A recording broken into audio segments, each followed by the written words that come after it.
Eyo, n'umuhungu wanyu umuhanzi mukunda benshi Karfanisha aka Govinda. Kugira ngo berwe ugomba nawe gukurikirana ikiganiro Tsapa Fashion Show. Nanjye nicyo nkurikirana kugira ngo berwe. Hey there, my name is Juan, I'm a stylist and I follow Tsapa Fashion Show.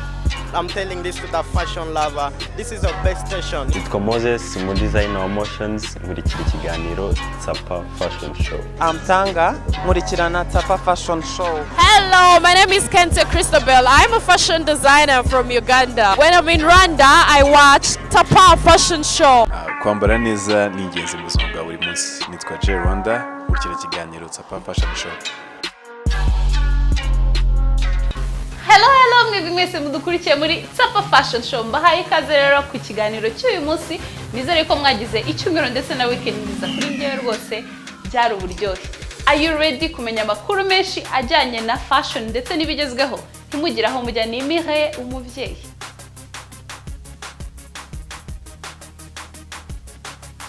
Yes, nk'uko rero nabibabwiraga iki cyumweru twabateguriye amakuru menshi ashyushye kandi agezweho.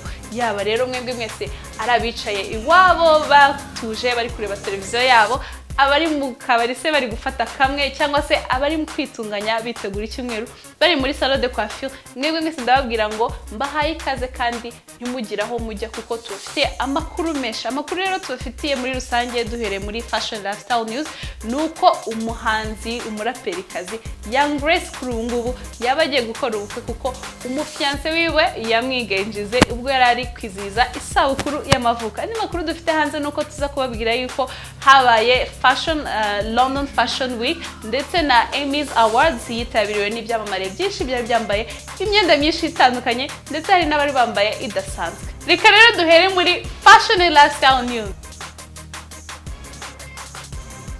Muri fashion and lifestyle news rero duhere hano mu Rwanda, umuhanzikazi w'icyamamare cyane cyane mu njyana ya hip hop akaba anakora ibijyanye n'imideli, dore ko yabituganirije mu kiganiro cy'ubushize wasanga kuri YouTube kuri page ya Tsapa Fashion Show.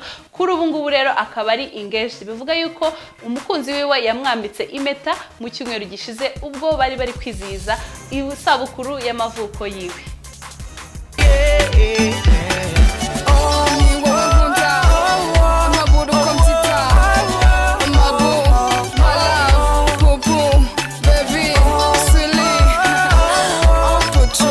Icyamamare muri muzika nyarwanda cyane cyane mu njyana ya hip hop akaba ari n'umudozi ukora imyenda y'imbere iri ku izina rya Young Grace. Muri iki cyumweru nibwo yambitswe impeta n'umukunzi we mu ijoro ryo kuri wa gatatu tariki 19 Nzeri, nibwo Young Grace yakoreye ibirori byo kwizihiza umunsi mukuru we w'amavuko. Ibi byaje guhinduka cyane ubwo umukunzi we yaje kongera n'ibindi birori akambika uyu muraperikazi impeta amusaba ko yamwemerera kuzabana nawe akaramata. Nta kuzuyaza Young Grace yahise abyemera. Amakuru dukesha inyarwanda.com ni uko uyu musore uzwi nka Pique yarasanzwe ari umukinnyi w'umupira w'amaguru mu ikipe ya Heroes ikina mu cyiciro cya kabiri hano mu Rwanda. Gusa kuri ubu akaba ari umwe mu bakinnyi bashobora kuzifashishwa n'ikipe ya Bugesera FC, aho amaze iminsi akorera imyitozo nyuma y'igihe kinini afite imvune adakina umupira w'amaguru.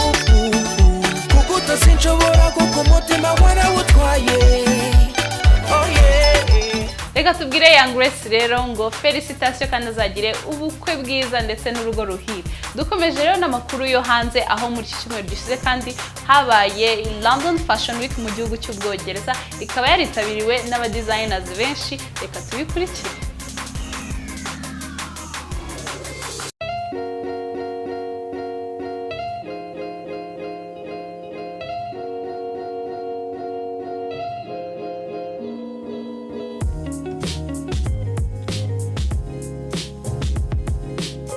London Fashion Week yaranzwe no kwerekana imideli muri runway, aho hamuritswe imyambaro itandukanye cyane cyane iya brand ya Burberry, inzu y'imyenda izwi cyane yo mu Bwongereza.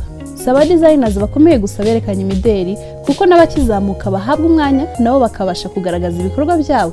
Ibi akaba ari ibintu byishimirwa cyane. Usibye runway shows zabaye, habaye n'umwanya wo kwerekana imyenda mu mihanda, ibyo twita street style, yagaragayemo imyenda myinshi idasanzwe kandi myiza.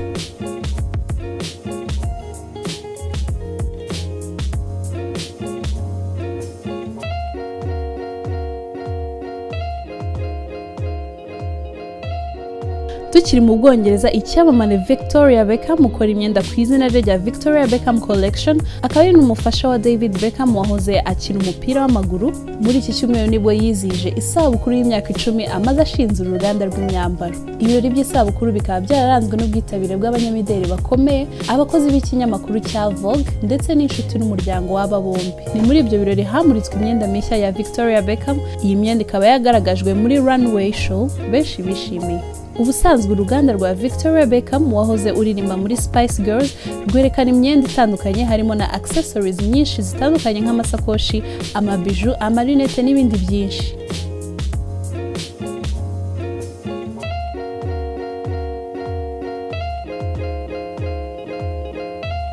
Tukiri ku myenda ibyamamare bikora muri iki cyumweru, icyamamare mu njyana ya hip hop cyo muri Amerika A$AP Rocky yashyize hanze inkweto zo mu bwoko bwa sneakers zikoreshwa muri skating ku izina rya SR Low ku bufatanye bwa Rocky's Creative Collective AWGE na Under Armour, uruganda rusanzwe rukora inkweto n'imyenda bya sport.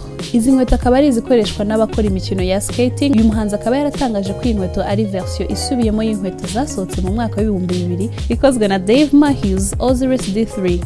Nayo akaba ari inkweto ya skating gusa ikaba itarakunzwe, akaba ariyo mpamvu yashatse kuzura ikintu cyiza benshi bagomba kwitaho ngo nubwo badakora n'umukino wa skating ni inkweto itanze amahoro ku buryo wanayibyiniramo. Izi nkweto zikaba zizashyirwa ku isoko mu minsi iri imbere ku rubuga rw'imyenda ya Under Armour.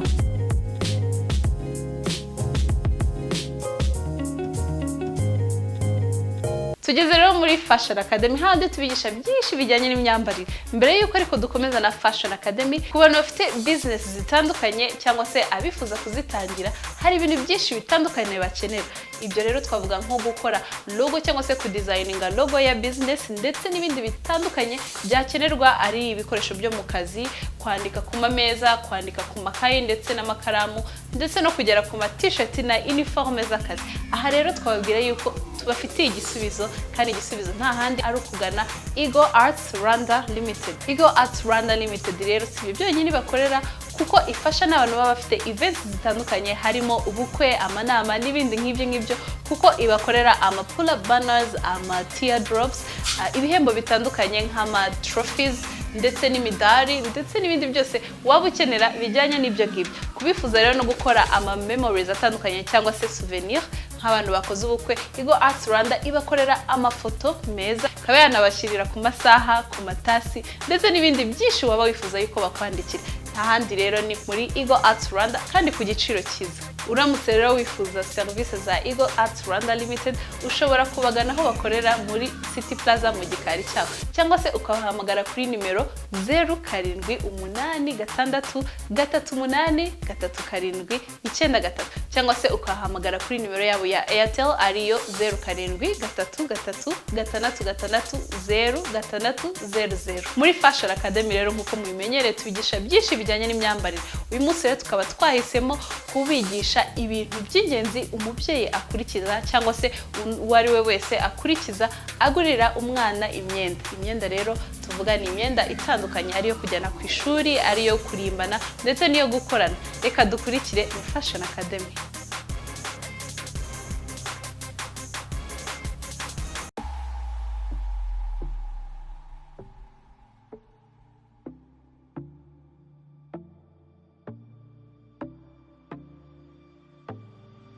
Ubusanzwe kwambika abana ntibigora kuko tubahitiramo byinshi bitewe n'imyumvire y'ababyeyi kuko baba basanzwe biyambika.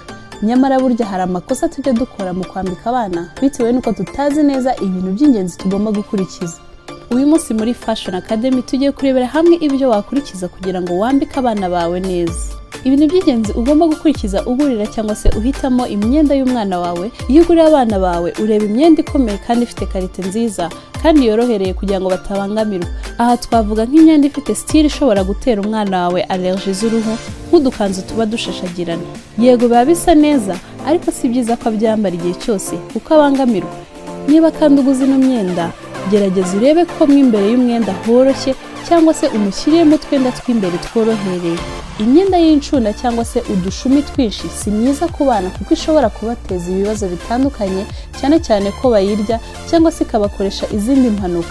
Ibi bijyana no kwambika umwana wawe imyenda ifite ibipesu bidafashe neza kuko nabyo bishobora kumutera impanuka. bijyanye n'imyenda y'ishuri ugura imyenda ifite karite nziza kandi ikomeye kuko abazayambara kenshi gashoboka bityo ukirinda ko yasaza vuba. Ugomba kwita ku bunini bw'imyenda ugurira umwana wawe ukamugurira imukwiriye. Iyo kandi utizeye neza igipimo cy'umwana wawe uramujyana kugira ngo yipime. Gusa iyo ari muto cyane biragorana, akaba ari nayo mpamvu ugerageza kugura ijya kuba minini ho gato ariko nanone bidakabije, dore ko benshi dukunda kugurira abana bacu imyenda minini cyane itabakwira ngo bazayikuriramo nyamara wayibika akazayambara imukwira. Ku bijyanye n'ubwoko wagurira umwana wawe ugerageza kugura imyenda isanzwe ashobora guhinduranya nk'ipantaro yakambariraho imipira myinshi itandukanye. Ibi bituma abona amahitamo menshi kandi ntagire ikibazo cy'uko imyenda itakigezweho. Ku bijyanye n'imyenda yo gukorana uhitamo kugura imyenda idahenze. Ikindi ugomba kumenya ni uko ugomba guhitamo imyenda itagaragaza ibizinga kuko tuzi ko abana bakunda kwiyanduza. Gerageza kugurira imyenda ubona umwana wawe akunda cyane kugira ngo umushimishe, cyane cyane iyo ubona ko nta kitwaye kandi mubera. Ku byerekeye inkweto biba byiza guhitamo inkweto zikomeye kandi zitamubangamiye. Ni byiza kugendana n'ibigezweho, gusa umwana ntukamwambike nk'abantu bakuru, cyane cyane nko ku bakobwa kuko biba bitajyanye n'imyaka ye. Ibi kandi bikaba bifite n'icyo bihindura ku myitwarire y'umwana wawe iyo umwambika nkawe. Ibi kandi bijyana n'ubwoko bw'insokozo uhitiramo abana bawe. Iyo yabijyanye n'igihe gerageza kudakabya.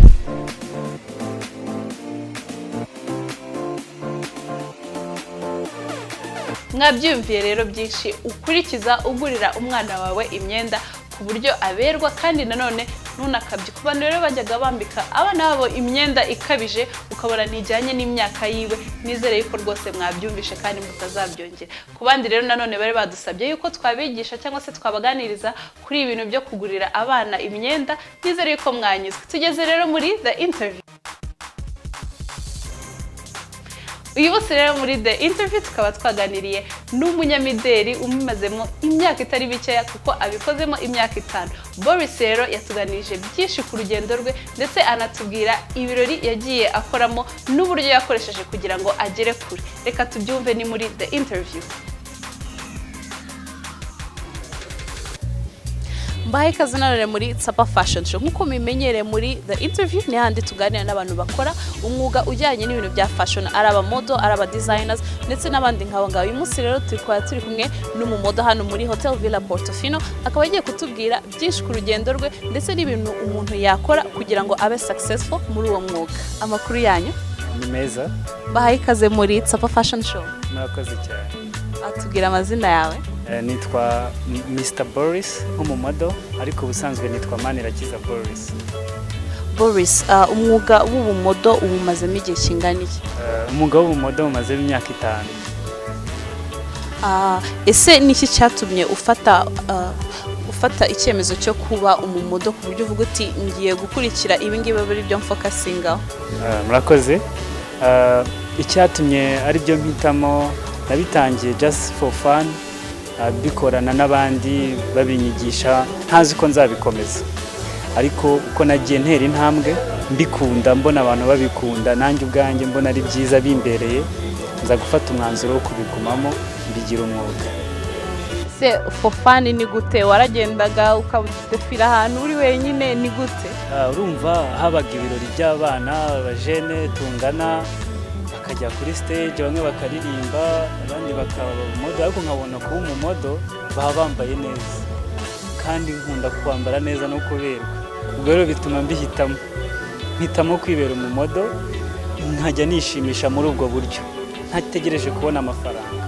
Ariko uko byagiye biza nashatse kuba umumodo w'umwuga kuko mbonye n'abandi mu Rwanda barimo baragenda batera imbere, ndavuga ati nanjye ngomba gufata umwanzuro kugira ngo mbe umumodo w'umwuga.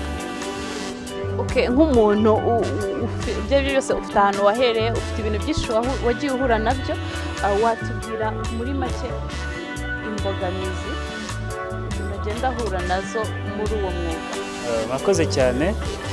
Ahantu nahereye natangiye fashion mu ma agency matoya, badutoza kugenda nk'abamodo, kwiyerekana, kwifotoza, ntago nabaga nzi icyo bishatse gusobanura, ariko mva hamwe ahoroheje ngenda njya hakomeye, mva mu kagari aho nakoreraga mu rubyiruko njya mu babigize umwuga babikora banakorera ama stage bakabona amafaranga gutyo ngenda ntera imbere mva ku rwego njya ku rundi ntangira no kujya mbyigisha n'abandi ariko nari ntarabimenya neza nari ndi kwihuta ubwo ngubwo rero imbogamizi nagendaga mpura nazo icyo gihe narabikundaga cyane byansabaga transport kandi ntago nakoraga nagerageza amafaranga yose nabonaga niho nayashyiraga nkagura urukweto rwa Santiago yo gukoresha catwalk urukweto yo gukoresha walk abahungu dukora walk abakobwa n'abakora catwalk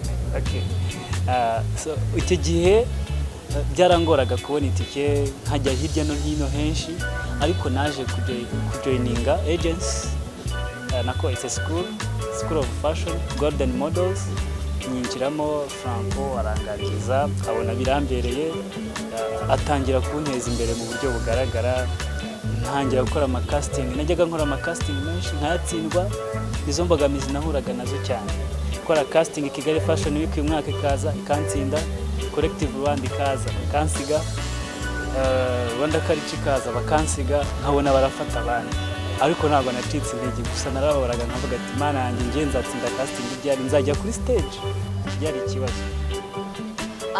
Birumvikana yuko harimo imbogamizi nyinshi cyane cyane yuko utubwiye yuko ari ahantu wagendaga ntibagufata hari n'ubundi bahita bacika intege. Ese kuba utubwiye yuko wahise ukomeza utacikitse intege ni iki wagiye uhindura kugira ngo noneho bize kugenda ujya ahantu bakwemere? Ese ni iki cyabuze, ni iki wakoze cyane wafokasize kugira ngo ugire ahantu nyine noneho bajye bakwemera?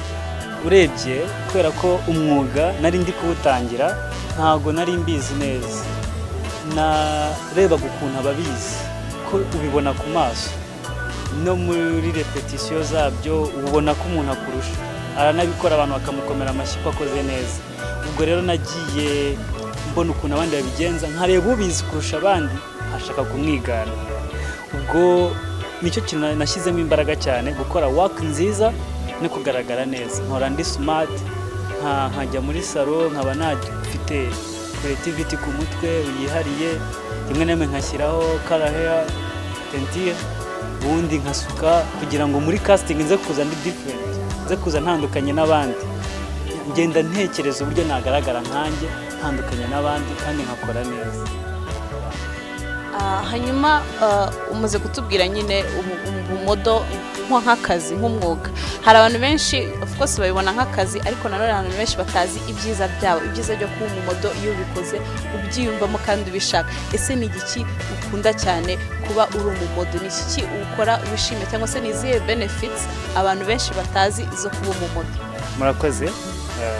Ntereye ku kibazo cya mbere, icyo nkunda mu kuba umumodo kubera ko nabigiyemo mbikunze, numva nifuza kujya ku ma stage meza ari international nka Kigali Fashion Week, Rwanda Culture, Collective Rwanda.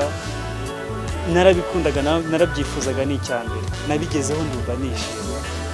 Sindakora muri Collective Rwanda ariko Kigali Fashion Week na Rwanda Culture nazikozemo, numva ko ndishimye ngeze ku cyo nifuzaga, kandi noneho ni opportunity yo kubona nayo mafaranga, ntago ari menshi ariko ni ubu yakeneye ukayagura urwo rukweto ukajyana muri photoshoot. Ubwo icyo mbona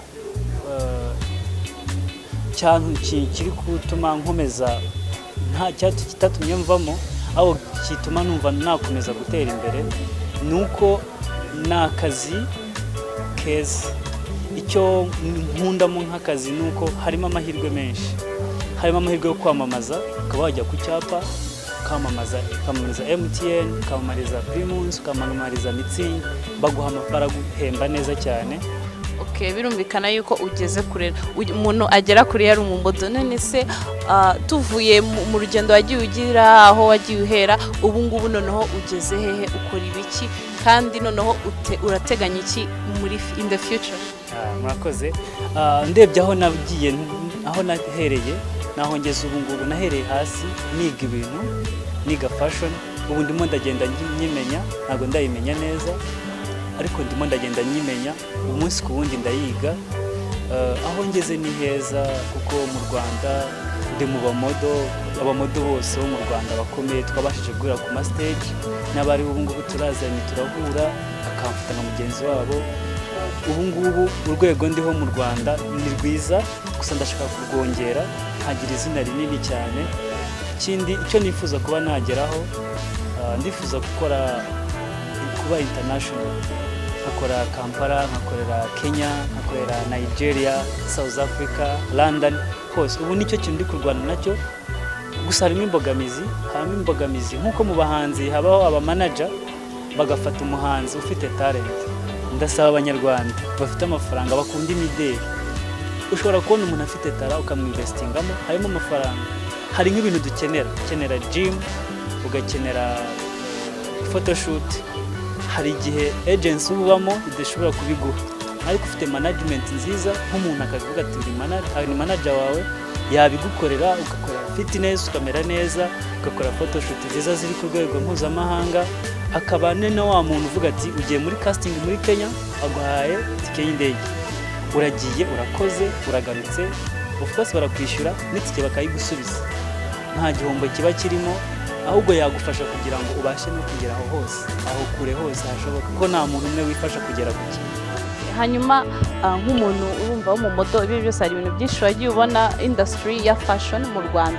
Ese urabona igeze he? Surtout abamodo bo mu Rwanda babayeho gute? Ese bafite icyizere cyo kuzagera kure nk'abandi bo mu bindi bihugu? Nimba se kandi ubona badafite icyizere, urabona habura iki? Niki gikomeza kibadindiza kibasuzuma bitewe nk'uko nawe wagiye ubibona mu rugendo rwawe? Murakoze cyane. Haracyabura ko amarushanwa, ibirori, show byiyongera, kandi noneho bikaba biri ku rwego rwo hejuru, bakazamura n'icyo bahemba, bagahemba neza. Ubwo rero icyo mbona mu Rwanda cy'imbogamizi cyane, urebye mu Rwanda ku rwego mpuzamahanga nka Rwanda yafunguriye abamodo benshi, ba Frank Joe, hari izina ry'u Rwanda bagejeje kure, na ba Daddy de Maxime. Ni ukuvuga ngo u Rwanda muri fashion ni impano y'abanyarwanda, ahubwo tubishyiremo imbaraga, abanyarwanda tubikunde, haboneke akazi kenshi kajyanye na fashion. Noneho n'abandi bakora business zindi zijyanye no kwamamaza, izijyanye n'ubuhanzi, abahanzi bafata abamodo, n'aba actors beza, abakobwa beza barahari muri fashion, babaha amafaranga bakitinge, abahungu barahari batandukanye. Abanyarwanda bose binjire muri mode yacu, noneho tunateza imbere made in Rwanda, ariko biciye no mu bamodo cyane, bizaba ari byiza cyane. Murakoze. Indi mbogamizi yakunze kuba mu Banyarwanda nuko mwumva ko hari bamwe bumva ko gukora fashion ari ubutinganyi, bakabona umuhungu bakavuga ati ugakora fashion ni umutinganyi. Rimwe na rimwe wanashyiraho n'iherena bisanzwe ubona bikubereye, bakavuga ati yabaye umutinganyi. Cyangwa se waba ufite ukuntu usa wenda uri finyore mu maso, bakavuga ati uriya ni umutinganyi. Gusa n'abantu bagiye bazana industry ya fashion mu Rwanda bayishyiramo amafaranga, hari igihe wenda bazaga bafite izo ngeso, ntabwo nabihakana, ariko ntabwo bashyiragaho itegeko ngo bagomba gukorana n'umuntu umeze nkabo. Yes, Boris, noneho ukurikije watubwiye byinshi ku rugendo wagiye ugira, ku mbogamizi n'ibyo wagiye ugeraho. Ese ubu ngubu noneho uhagaze hehe nk'umumodo, ukora ibiki bitandukanye? Tubwire ibikorwa byawe, tubwire n'akazi n'abantu mushaka kuba mukorana. Mu bijyanye na fashion ingejeje ahantu heza, kuko mfite izina nubatse rya fashion mu Rwanda, ndacyari no kuryubaka, ndacyakomeza kuryubaka. Mwabyumviye rero yuko kugira ngo ugere kure cyane cyane mu mwuga wo kuba umumodo bisaba imbaraga nyinshi kandi no kudacika intege. Ku bantu rero bifuza kuba abamodo bahora batwandikira batubaza ese bisaba iki, ese nabigira gute, nizere yuko mwabyumvishe. Niba kandi utanagikura iki kiganiro cyose neza, ushobora no kujya kuri YouTube ukandika Tsapa Fashion Show, ukabasha gukurikira kino kiganiro ndetse n'ibindi biganiro byagiye bitambuka, aho twagiye tuganira n'abandi bamodo batandukanye. Reka dukomeze rero na pro tip.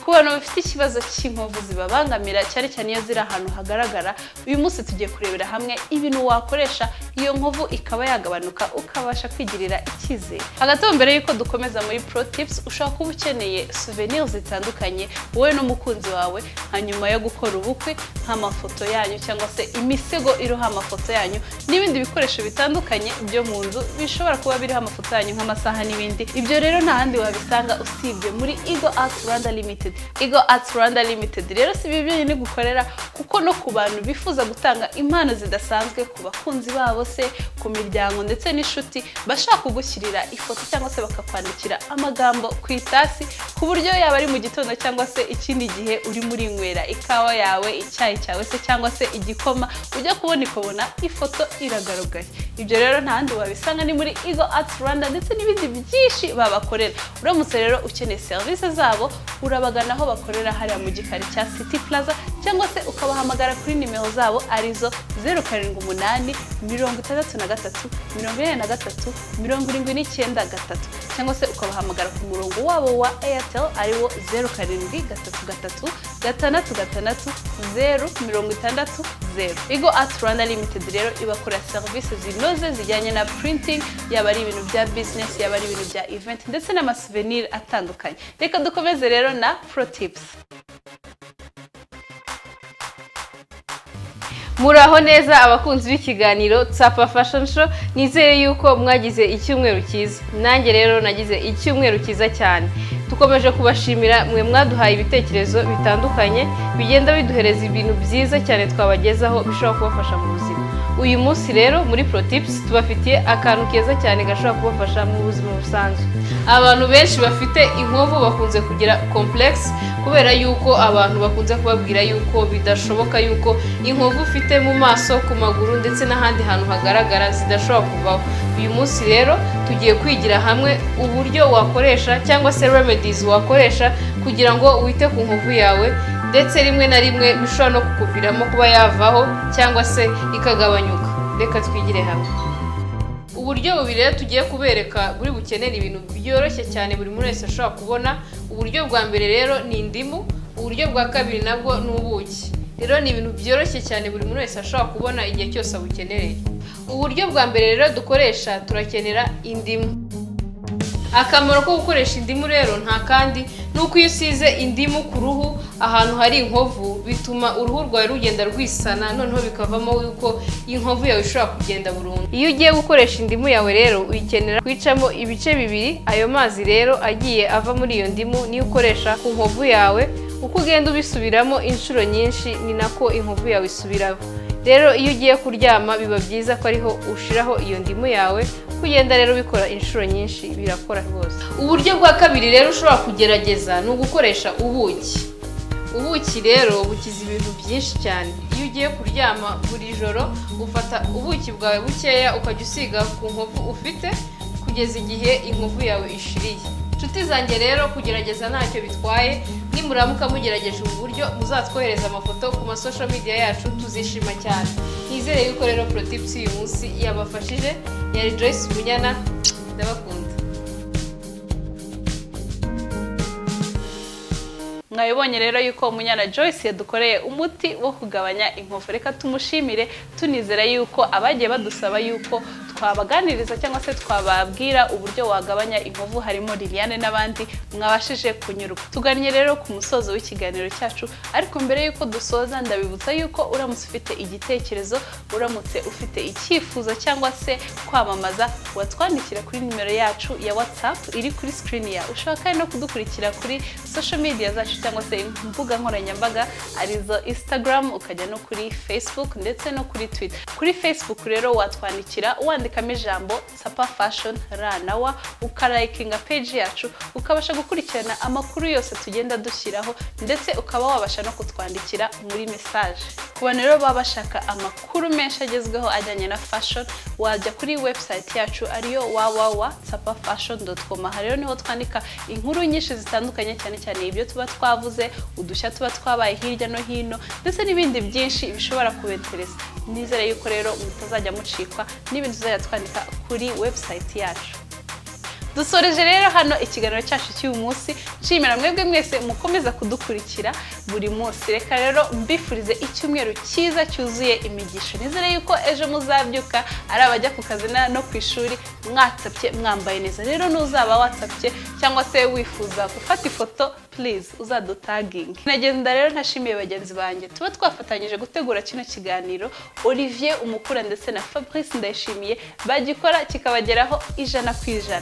Dusoreje rero ahangaha naho utaha.